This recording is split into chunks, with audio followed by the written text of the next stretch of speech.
In this chapter, the authors introduce the three major research methodology paradigms. A paradigm is a perspective based on a set of assumptions, concepts, and values that are held and practiced by a community of researchers. For the most of the 20th century, the quantitative paradigm was dominant. During the 1980s, the qualitative paradigm came of age as an alternative to the quantitative paradigm, and it was often conceptualized as the polar opposite of quantitative research. Finally, although the modern roots of mixed research go back to the late 1950s, and its historical roots go much farther back in time, mixed research truly became the legitimate third paradigm with the 2003 publication of the Handbook of Mixed Methods in Social and Behavioral Sciences. At the same time, mixed research has been conducted by practicing researchers throughout the history of research. There are currently three major research paradigms in education and in the social and behavioral sciences. They are quantitative research, qualitative research, and mixed research. Here are the definitions of each.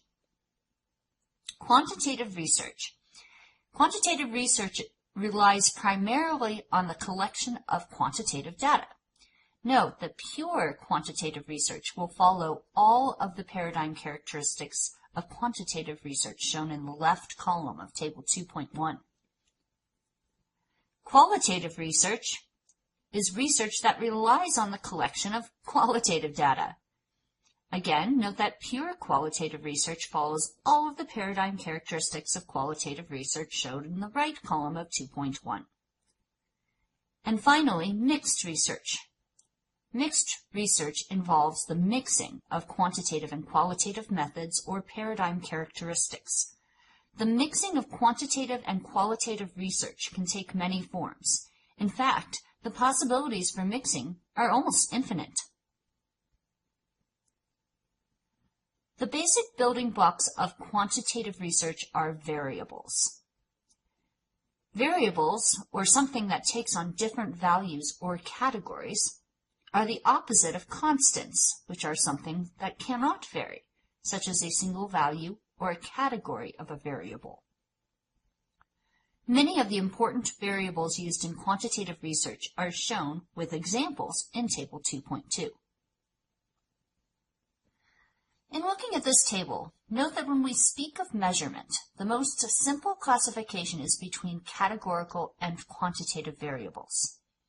As you can see, quantitative variables vary in degree or amount, for example, annual income, and categorical variables vary in type or kind, for example, gender. The other set of variables in the table under the heading Role Taken by the Variable are the kinds of variables we talk about when explaining how the world operates and when we design a quantitative research study. As you can see, independent variables, symbolized by IV, are the presumed cause of another variable. Dependent variables, symbolized by DV, are the presumed effect or outcome. Dependent variables are influenced by one or more independent variables.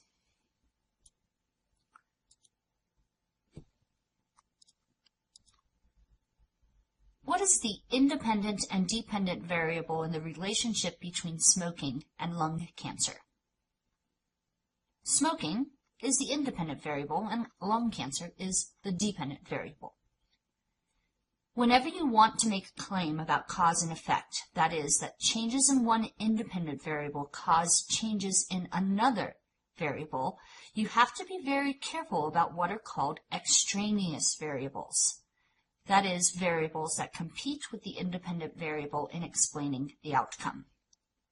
Perhaps the dependent variable did not change because of the independent variable, but instead it changed because of an extraneous variable. You will learn to control for these kinds of variables in several places in your book, including next when we briefly discuss experimental research. Sometimes we want to understand the process or variables through which one variable affects another variable. This brings us to the idea of intervening variables, also called mediator or mediating variables. Intervening variables are variables that occur between two other variables. For example, tissue damage is an intervening variable in the smoking and lung cancer relationship. We can use arrows, which mean cause or effects, and draw the relationship that includes an intervening variable like this: smoking, arrow, tissue damage, arrow, lung cancer. Sometimes a relationship does not generalize to everyone. Therefore, researchers often use moderator variables to show how the relationship changes across the levels of an additional variable. For example, perhaps behavioral therapy works better for males and cognitive therapy works better for females. In this case, gender is the moderator variable. The relationship between type of therapy, that is behavioral versus cognitive, and psychological relief is moderated by gender. Now I will talk about the major types of quantitative research: experimental and non-experimental research. There are two major types of quantitative research: experimental and non-experimental. The purpose of experimental research is to study cause and effect relationships. Its defining character is active manipulation of an independent variable.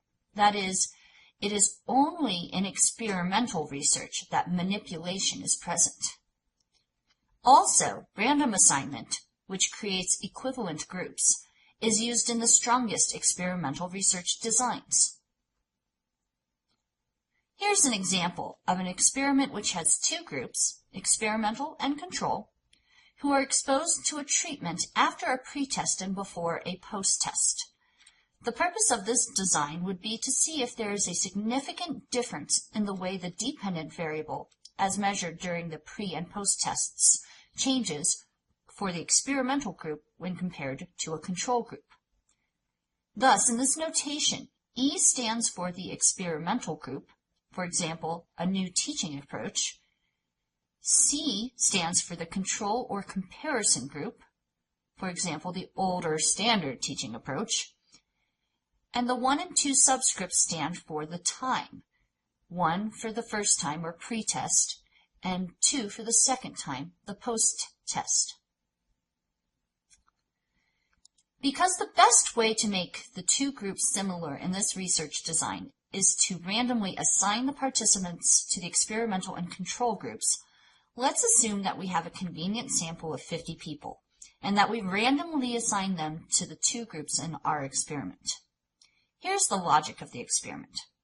First, we made our groups approximately the same at the start of the study by using random assignment.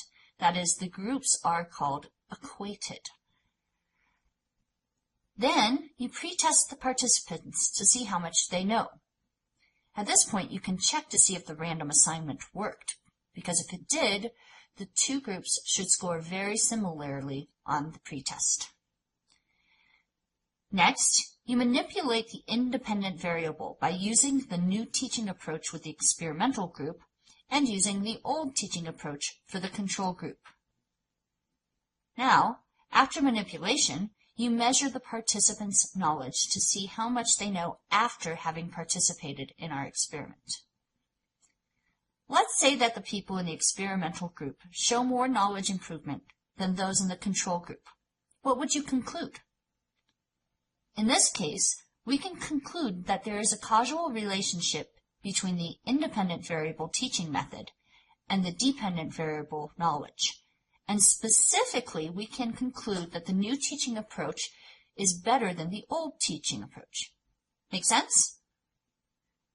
Now, let's say that in the previously mentioned experiment, we could not use random assignment to equate our groups.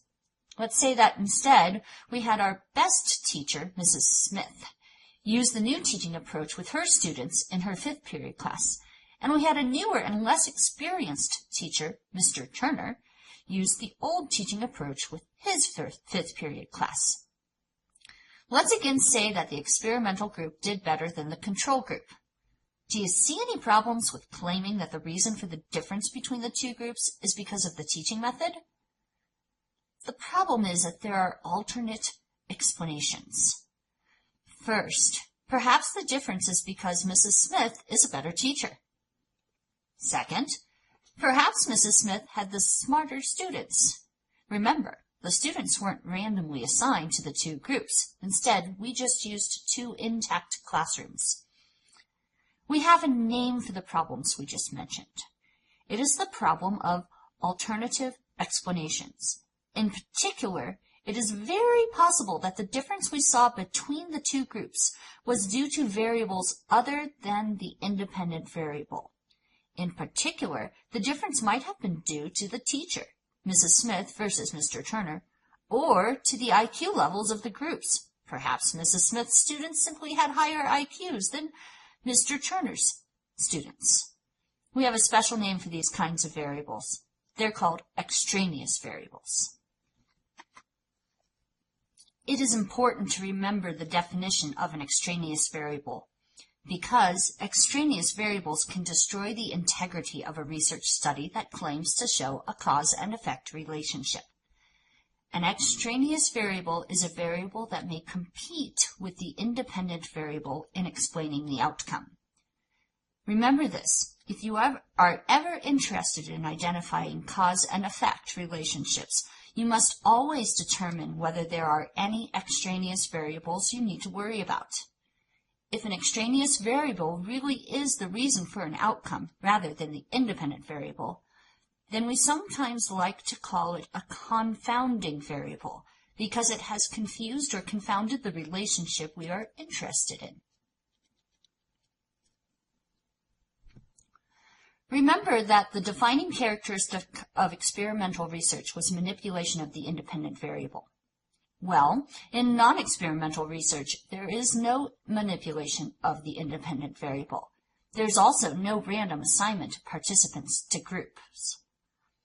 What this means is that if you ever want to see a relationship between two variables in non-experimental research, you cannot jump to a conclusion of cause and effect because there will be too many other alternative explanations for the relationships. In the chapter, the authors make a distinction between two examples of non-experimental research. In the basic case of causal comparative research, there is one categorical independent variable and one quantitative dependent variable. In the simple case of correlational research, there is one quantitative independent variable and one quantitative dependent variable. In the basic case of causal comparative research, there is one categorical independent variable and one quantitative dependent variable. For example, we could investigate the relationship between gender as an independent variable and class performance as a dependent variable. Gender is categorical and class performance could be quantitative.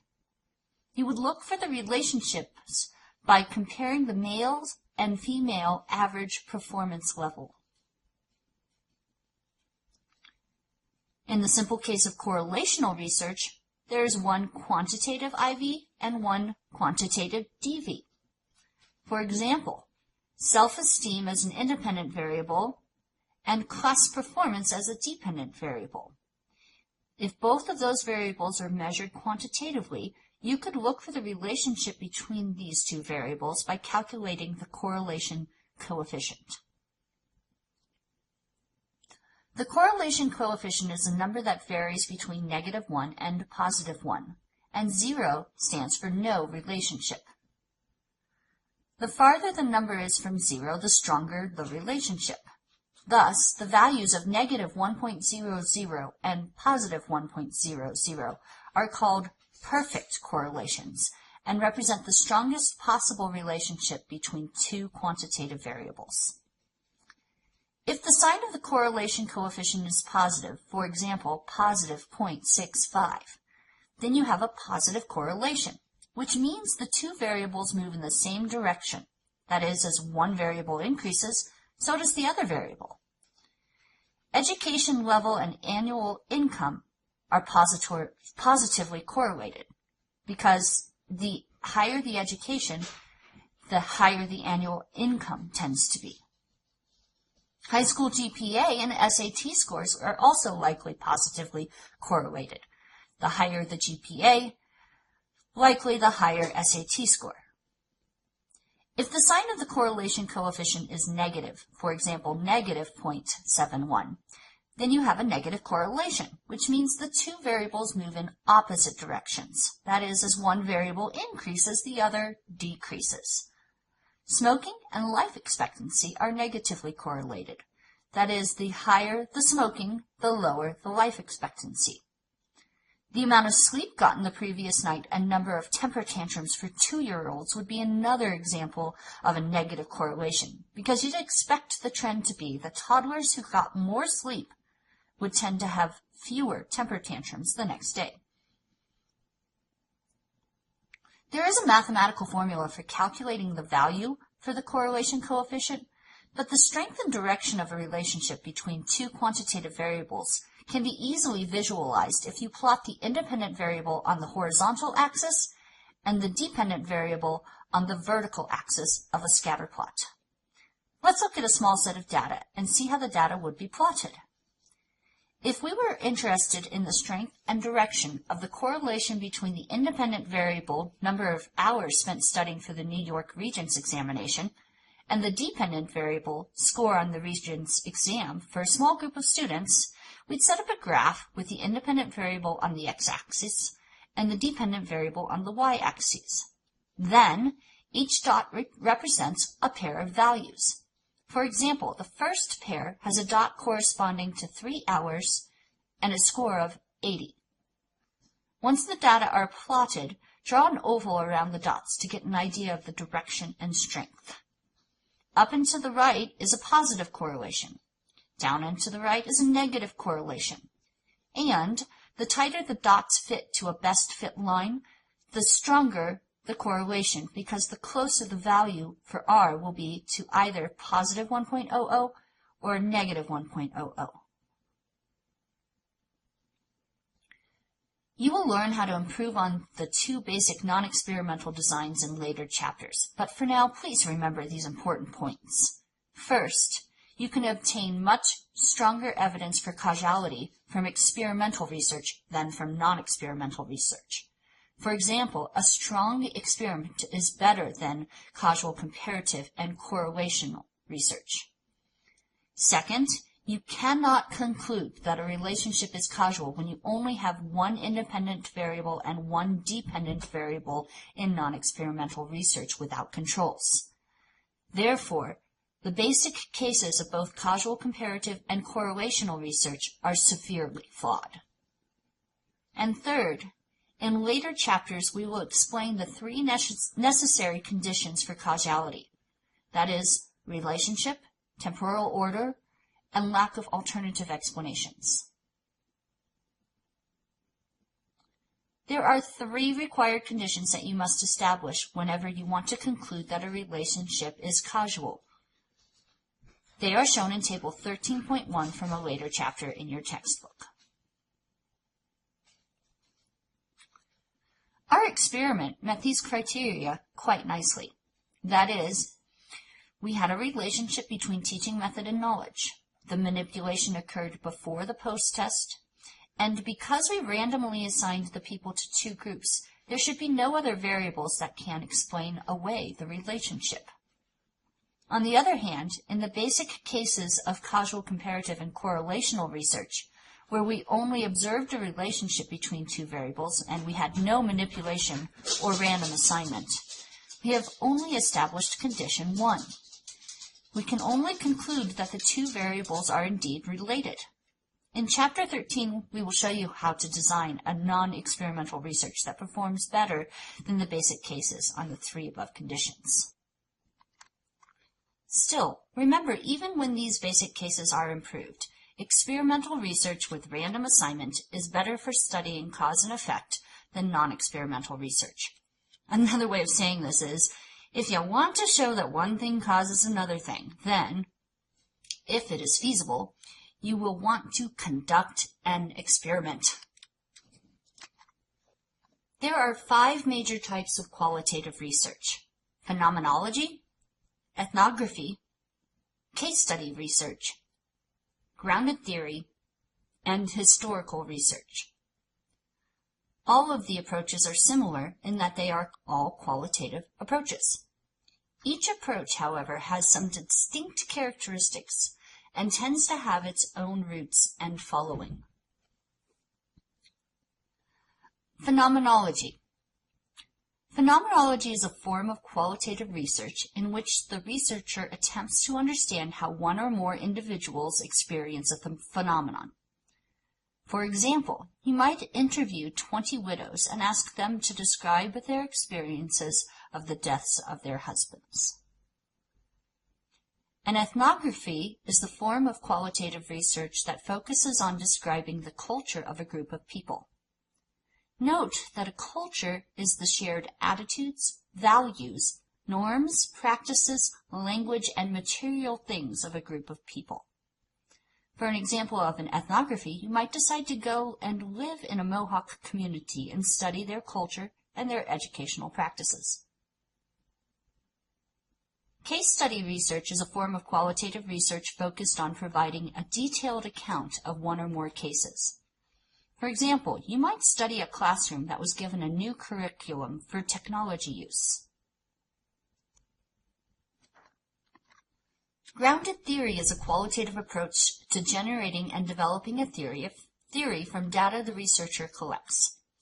For an example, you might collect data from parents who have pulled their children out of public schools and develop a theory to explain how and why this phenomenon occurs, ultimately developing a theory of school pullout. The final qualitative research type we discuss is called historical research. Historical research studies events that occurred in the past. For example, you might study the use of corporal punishment in schools in the 19th century. Mixed research is a general type of research. It's one of the 3 paradigms in which quantitative and qualitative methods, techniques, or other paradigm characteristics are mixed in one overall study. Earlier, we showed its major characteristics in Table 2.1. There are several advantages to using mixed methods. First, the authors advocate the use of mixed research when it is feasible because they believe it will help qualitative and quantitative researchers to get along better, and, more importantly, it will promote the conduct of excellent educational research. Perhaps the major goal for researchers who design and conduct mixed research is to follow the fundamental principle of mixed research. According to this principle, the researchers should mix quantitative and qualitative research methods, procedures, and paradigm characteristics in a way that the resulting mixture or combination has complementary strengths and non-overlapping weaknesses. Here's a metaphor for thinking about mixed research. Construct one fishnet out of several fishnets that will have holes in them by laying them on top of one another. The new net will not have any holes in it. The use of multiple methods or approaches to research works the same way. When different approaches are used to focus on the same phenomenon and they suggest the same conclusion, you have corroboration, which means you have superior evidence for your claims. Other important reasons for doing mixed research that also follow from the fundamental principle are complementarity via multiple perspectives, complementarity via expanding the results, and complementarity via discovery of things that would have been missed if only a quantitative or qualitative approach had been used. Some researchers like to conduct mixed research in a single study, and this is what is truly called mixed research. However, it is interesting to note that many, if not most, research literatures are mixed at the aggregate level, even if no single researcher used a mixed approach. That's because there will usually be some quantitative and some qualitative research studies in a research literature. We have now covered the essentials of the three research methodology paradigms and their subtypes. Let's put it all together in the following picture of a research typology, with the note that we will add a third level to the typology as we progress through this text. This presentation was built using the original PowerPoint presentation and lecture notes provided by authors Johnson and Christensen on the instructor and student websites which accompany the 4th edition of Educational Research, Quantitative, Qualitative, and Mixed Approaches. I have modified the slide content and script to match our needs, but the original content is copyrighted by Sage Publications.